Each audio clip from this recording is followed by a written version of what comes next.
Assalamualaikum warahmatullahi ta'ala wabarakatuh. Bismillahirrahmanirrahim. Alhamdulillahirrabbilalamin. Wassalatu wassalamu ala asrofil anbiya'i wal mursalin Sayyidina maulana Muhammadin wa ala alihi washabihi ajmain. Pertama-tama, marilah kita panjatkan puji syukur atas kehadiran Allah Subhanahu wa taala karena berkat rahmat serta hidayahnya sehingga kita dapat diberikan nikmat yang luar biasa hingga sampai sekarang ini. Kedua kalinya, salawat serta salam semoga tetap tercurah limpahkan kepada junjungan besar kita, yakni Nabi besar Muhammad SAW. Baik, izinkan saya untuk memperkenalkan diri. Perkenalkan, nama saya Miftahul Jannah, domisili Dusun Dampol, Desa Paupaledaya, Kecamatan Ketapang, Kabupaten Sampang. Saya dari Kampus Tai Muafi Sampang, Prodi PIAUD, Pendidikan Islam Anak Usia Dini, dan saya semester 2. Pada kesempatan kali ini saya akan memaparkan sebuah penjelasan mengenai pendidikan literasi bagi anak usia dini dalam Al-Quran dan Hadis. Demi mengefisienkan waktu, langsung saja akan saya mulai. Baik, saya akan memaparkan materi yang berjudul tentang pendidikan literasi bagi anak usia dini dalam Al-Quran dan Hadis. Pertama-tama, apa sih itu literasi atau pendidikan literasi itu seperti apa sih? Jadi literasi itu adalah kemampuan membaca dan menulis dalam mengelola di setiap perindividunya, seperti itu.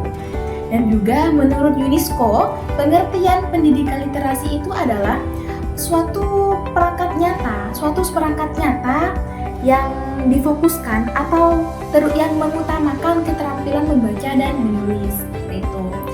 Namun di bidang anak usia dini, bukan hanya keterampilan membaca dan menulis saja yang diutamakan yang dimaksud literasi tersebut, namun bisa meliputi beberapa seperti kemampuan berbicara, kemampuan berhitung, dan juga kemampuan memecahkan masalah. Seperti itu. Dan juga literasi anak usia dini ini sangat terkait pada perkembangan bahasa anak.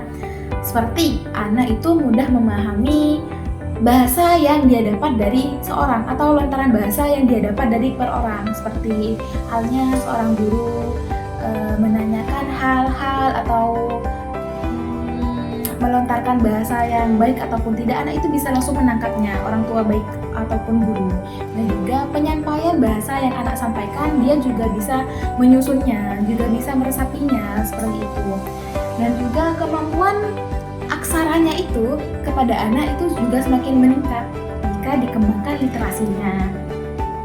Dan dukungan apa sih yang dapat kita lakukan atau yang dapat pendidik seperti guru ataupun orang tua itu lakukan agar perkembangan literasi anak itu semakin meninggi?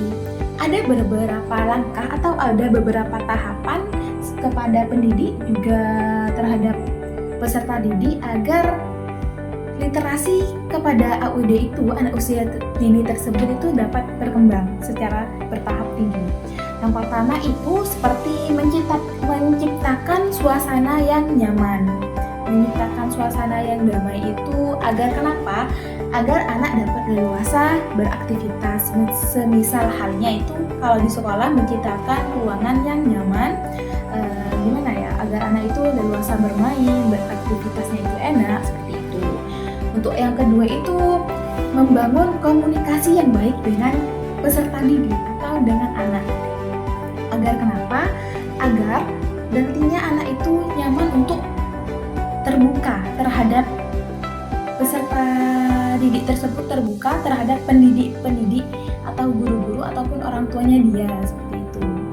Untuk yang ketiga itu menjadi pendengar yang aktif. Guru atau orang tua tersebut menjadi pendengar yang aktif terhadap anaknya. Karena kenapa?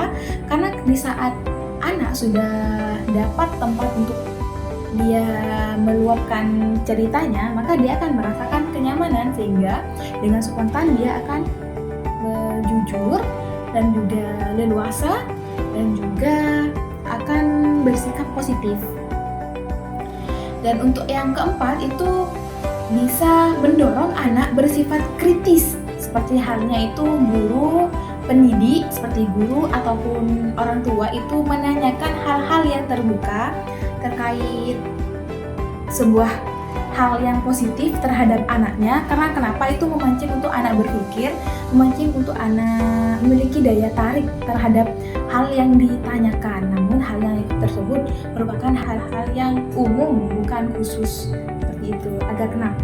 Agar anak tersebut bisa mengetahuinya. Itu. Dan juga bisa menciptakan lingkungan yang memudahkan anak itu untuk berkomunikasi dengan orang lain.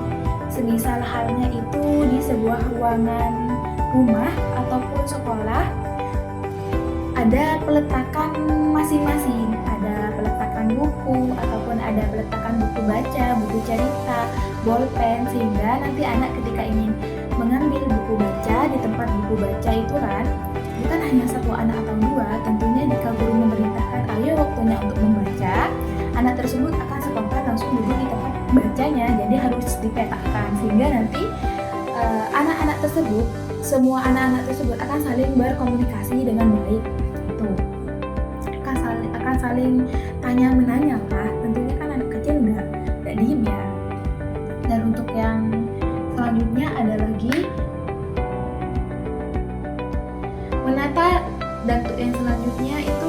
menata lingkungan yang banyak pola-pola atau gambar-gambar ataupun tanda-tanda dari simbol-simbol yang menarik. Dan pendidikan literasi bagi anak usia dini maupun secara umum itu dikuatkan lagi dengan Al-Quran surah Al-Isra ayat 14 yang artinya, bacalah kitab suratan amalmu, cukuplah engkau sendiri pada hari ini menjadi perhitungan terhadap dirimu tentang segala yang akan kau lakukan. Saya ambil dari salah satu penafsir, yaitu dari tafsir Al-Muqtazar yang diawasi oleh pengawas Imam Masjidil Haram. Pada hari itu kami akan katakan padanya, wahai manusia, bacalah kitab catatan amalmu dan silahkan menghisap sendiri amal perbuatanmu, sebab pada hari kiamat itu cukuplah dirimu sebagai penghitung atas amalmu sendiri. Dan dikuatkan lagi dengan hadis. Di sini ada hadis dari hadis Tirmidzi. Siapa yang membaca satu huruf dari Al-Quran, maka baginya satu kebaikan. Dengan bacaan tersebut, satu kebaikan dilipatkan menjadi 10 kebaikan. Semisalnya, aku tidak mengatakan alif lam. Alif lam mim satu huruf, tetapi alif satu huruf. Jadi per aksara ya. Per satu hurufnya itu maksudnya gini. Satu alif itu sudah 10, dilipat gandakan 10. Misalkan lam itu satu ini dikalikan 10. Itu hadis riwayat Tirmidzi. Dan manfaat dari pendidikan literasi itu apa sih? Di sini saya sudah siapkan hanya beberapa saja. Sebenarnya sih banyak, namun saya siapkan beberapa saja yang mudah dipahami oleh kita. Yaitu anak usia dini itu dapat memahami orang lain dan lingkungan sekitarnya. Karena kenapa? Karena tentunya kan tadi ada kayak pemetakan tempat gitu kan. Dapat dukungan dari pendidik, orang tua ataupun guru agar anak itu berkomunikasi dengan baik. Dan juga anak dapat membentuk sikap dan pengetahuan keterampilannya. Karena kenapa juga? Ya karena hasil dari perkembangan atau dukungan orang tua, pendidik ataupun orang tua guru terhadap anaknya itu untuk menyikapi hal-hal yang positif dan juga lebih leluasa, keterbukaan, hal-hal yang ingin menjaga lingkungan dan juga komunikasi yang baik seperti itu, sehingga pengetahuannya pun dan keterampilannya itu bisa semakin tinggi gitu. Baik, mungkin hanya sedikit yang dapat saya sampaikan. Kurang lebihnya saya mohon maaf, baik dari perkataan maupun perbuatan yang saya sampaikan. Sekian, terima kasih. Wassalamualaikum warahmatullahi wabarakatuh.